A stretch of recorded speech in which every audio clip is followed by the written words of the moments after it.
2, and 1. It's a good song. Thank you. 3, 2, 1 is a great song, and it also will kick off my interview backstage here at Lucknow's Music in the Fields 2014. I'm here with Brett Kissel. Brett, welcome to Lucknow. Hey, thanks for having me here. Like, this has been circled on the calendar for a long time. Well, we are very pleased to have you here and pumped to see you perform. Now, I need to start this interview off by congratulating you on your 8 CCMA nominations. That is a crazy number. Where were you when you heard the news? Well, I was at my cousin's house back in Red Deer, Alberta. Tim Hicks and I were doing a show together that night. And as the announcement came out at 6 in the morning Ontario time, it came out 4 in the morning Mountain Standard Time. So when I was checking my phone and I saw at the time I was nominated for 7, I woke up the whole house and a newborn baby and everything. I was a bad uncle, but I'll tell you what, it was one of the best moments of my life. That is incredible, and we are so excited for you and wish you all of the best of luck in September on that. Now, let's talk about the last year. It's been a whirlwind for you. How do you feel about all this success?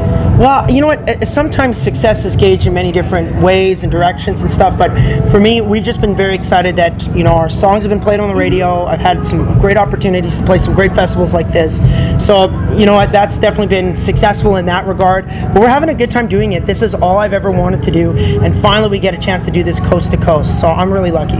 Well, we are really lucky to have you in the country music scene. We love your new single, Tough People Do. Now, that is a very personal song. What made you decide to let people in? Well, what I really wanted to do is just, you know, take that song to the next level and let it be heard on the radio, because when I lost my grandma and my grandpa, it was just, you know, I turned to country music, and I think it's just one of those things that's what helped heal me in those tough times. So now that it's, you know, getting played on the radio, people are tweeting me all the time and just saying about how this song's helping them through, you know, a dark time that they're having with this circumstance or that circumstance. So that's really special, and I think that's what's great about music in general, is that it can heal, and that song healed me, and hopefully it can help a lot of other people too. Well, that's great. Now, your fall is incredibly busy. You are going on tour with Brad Paisley, which is unbelievable. How pumped are you for that? Well, just beyond excited.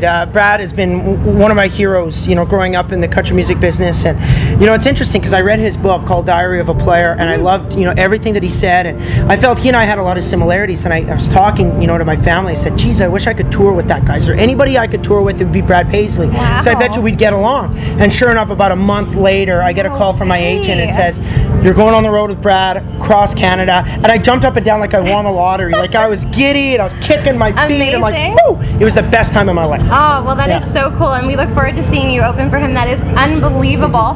Now, I have to ask, the ALS Ice Bucket Challenge, you were nominated 6 times, and you had 6 buckets of water dumped on your head. Were you feeling particularly brave that day? I think a little bit brave, and then even extra brave, because while we were editing the video, so we had a camera similar to that one, and here I am, bucket of ice, bucket of ice, bucket of ice, and then we're editing the video, and then I got challenged on Twitter by a radio station in Northern Ontario saying, we need you to do the 7th ice bucket. Well, sorry, they didn't even know that I was nominated 6 times, but how can you turn them down, right? And it's radio, and as a newcomer in the scene, you got to make sure the radio's happy. Absolutely. So here, and I did the 7th ice bucket challenge, and we put that up on YouTube, and it's got quite a few thousand views already, and it's great because I think, you know, when you get that many views, people can obviously, you know, go and donate, and that's the most important thing to do. Absolutely. Well, Brett, thank you so much for being here in Lucknow. We are so pleased to have you. Thanks for chatting with us. And my pleasure. Best of luck with the fall. Hey, Patrice, I appreciate that. Thanks, guys.